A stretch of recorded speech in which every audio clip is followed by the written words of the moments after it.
Je pensais que la transmission était importante et en ces années où on a beaucoup de fake news, montrer aux enfants, aux lycéens, aux collégiens l'importance de l'information, de vérifier ses sources et puis leur apprendre à différencier la véritable information des réseaux sociaux et de toutes les fantaisies, c'est vraiment important.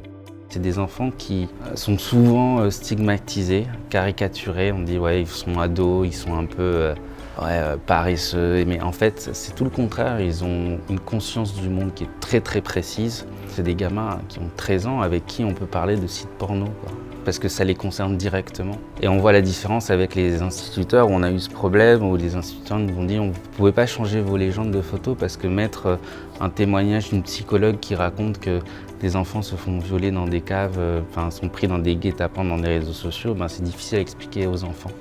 Mais la vérité, c'est qu'aujourd'hui, il y a des enfants qui appellent des numéros comme le 3018, qui sont en détresse, qui à 11 ans, 12 ans, 13 ans, ont déjà vécu ça et utilisent ces mêmes mots pour expliquer ce qui leur arrive. Ce que je sens avec le public que j'ai face à moi ici, c'est que l'émission, elle comble vraiment un vide. C'est-à-dire que les profs sont hyper désireux d'avoir une émission qui est capable de déconstruire les images que les enfants reçoivent en masse sur leur téléphone portable. Quant aux jeunes, ils sont hyper intéressés, notamment parce que nous, ce que je leur explique, c'est qu'on s'intéresse à toutes sortes d'images, y compris aux images qui sont entre guillemets les leurs, les images d'influenceurs, les images TikTok, pas seulement les grandes images d'actualité. Et du coup, on leur donne des outils. L'idée, c'est de leur donner des outils pour être capable de les analyser. Cette diversité, cette pluralité dans les choix qu'on fait, je pense qu'elle satisfait à la fois et les profs et les élèves. Moi, c'est la deuxième fois que je participe aux semaines scolaires et je retrouve l'intensité de l'expérience vécue il y a quelques années, c'est-à-dire des rencontres inattendues. Les questions sont pertinentes, sont parfois même un peu provocantes, personnelles.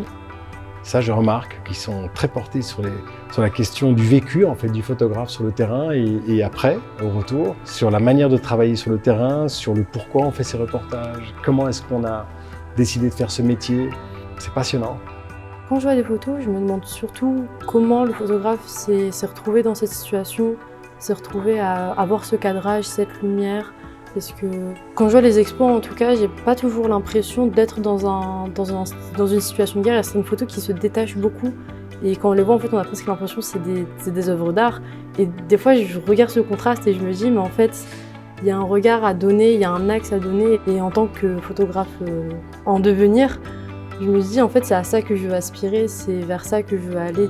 C'est une chance d'avoir ce festival, j'ai envie de dire. Et qu'il y ait une semaine scolaire en plus, je trouve ça génial parce que justement, nous les jeunes, on ne serait pas forcément attirés par ça de base. C'est vrai qu'il y a 2 ans, j'avais eu une claque monumentale de me dire « Ah ouais, alors il se passe ça et je ne le savais pas et j'ose me plaindre ». Le regard des étudiants évolue vraiment au fil de la semaine. Nous, on a la chance de venir toute la semaine. Et au début, ils arrivent avec un regard un peu naïf où ils découvrent un peu le monde et là, ils prennent conscience de beaucoup de choses. C'est ça la force aussi de Visa, c'est de mettre en avant des sujets dont on parle assez peu dans les autres médias. Ça les fait grandir dans tous les cas, ça c'est sûr. Ça nous montre un peu la réalité des conflits et ce que peuvent vivre les gens qui sont au cœur de ces guerres. Disons par les images, je pense qu'on peut faire dire beaucoup plus de choses que par les mots. Donc ça peut aussi marquer les gens et les faire réagir, je pense.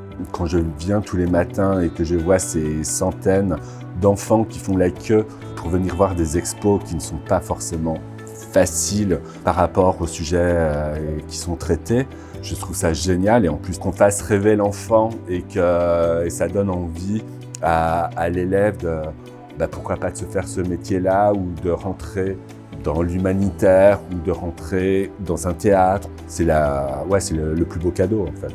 Visa pour moi c'est quelque chose qui nous informe. Il nous montre qu'est-ce que les gens ressentent, qu'est-ce qu'il y a dans le monde.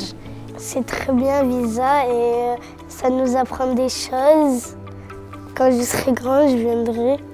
Profitez de Visa pour l'image parce que c'est un endroit qui est bien et surtout lisez les légendes parce que ça peut vous faire apprendre.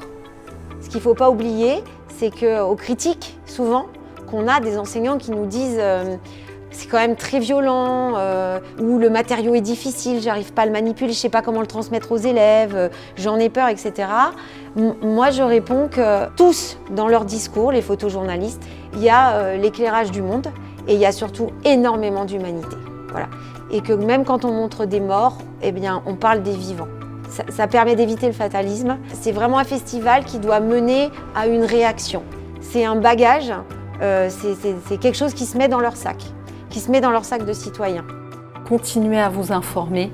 Nous, on est là une fois par an pendant 4 semaines. Donc venez chaque année voir et découvrir les clichés qu'on vous propose et les reportages qu'on vous propose. Mais continuez à être curieux et à vous informer tout au long de l'année. Moi aussi, quand j'avais 16 ans, je suis venu au festival. Pour moi, c'est hyper émouvant parce que de venir ici 8 ans après, maintenant dans la condition d'exposant, ça montre aussi que le festival a fait partie de ma carrière énormément. Toute fois que je viens, je rencontre des personnes hyper généreuses et hyper incroyables en fait, avec des histoires de vie et des histoires qu'ils couvrent qui m'inspirent beaucoup. Alors pour moi, le festival, ça fait partie de toute ma carrière. En fait. Après 30 ans de carrière, c'est vrai qu'il arrive un moment où on a envie de transmettre pas uniquement sa passion, parce que tous ne seront pas évidemment photojournalistes, mais leur faire comprendre combien il est important dans sa vie de faire ce qu'on aime.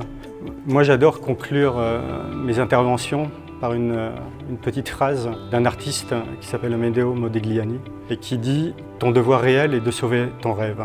Et donc, je leur dis que moi, j'ai le sentiment d'avoir sauvé mes rêves en 30 ans de carrière et que j'espère que j'en ai d'autres à sauver et que je leur souhaite sincèrement de pouvoir sauver les leurs.